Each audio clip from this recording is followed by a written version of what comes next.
And the story of Champagne Dom Pérignon actually starts in 1935, so over 200 years after Pierre Pérignon had died. And it was actually the British importer of Moet at the time who asked Moet to do something special for their 100 years celebration. So they did a special bottling in this type of a bottle. This actually is the 29 bottles, so it's quite similar of the glass and everything towards that. It's also on the cover of the book. So they did the bottling. The label was the same, actually, the same shape, but there was different things. It read the name of the importer and then the bicentenary, like this things and everything on that. And actually, it was distributed to 150 of their best customers, 2 bottles each. So 300 bottles was the whole production. And inside there was a Moet Chandon vintage 1926. And the news of this cuvée spread all across the Atlantic to the United States, and they wanted to buy some. And it was a bit problematic to purchase because, well, it's a special cuvée made just for importers.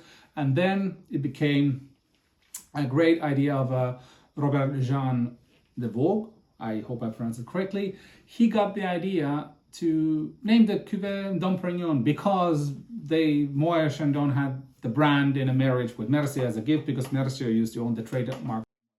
It's also, although it's kind of funny because Moet has owned the monastery where the Haute-Ville and all of this, so it's all united. But it was his idea to name the cuvée like that, and then also to put inside the vintage of 1921.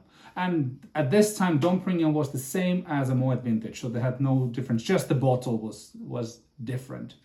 And in 1936, it was shipped to America. There's around, let's say, 1,400 bottles ever made of the first vintage of Dom Pérignon.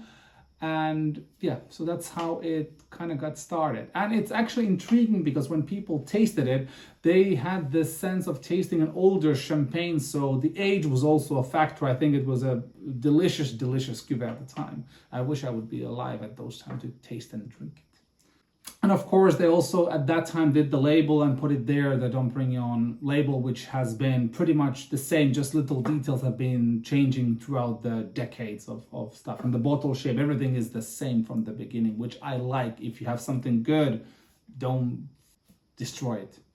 Also, the vintage, the second one is 28 and then is 29, which is the bottle here, and 34. All of them had the cuvée was still the same as Moet, and in the 40s they actually started to make their own cuvée for Dom Pérignon. Initially it was just the surroundings of the Haute-Ville area to produce the cuvée Dom Pérignon. And at this stage, the category of prestige cuvées, so the luxury champagne, was born, and Dom Pérignon invented that category. Soon after, other ones, Cristal followed, and also Comte de Champagne with the vintage 52. I think the first vintage of Cristal was 45, if I'm not mistaken. To be continued.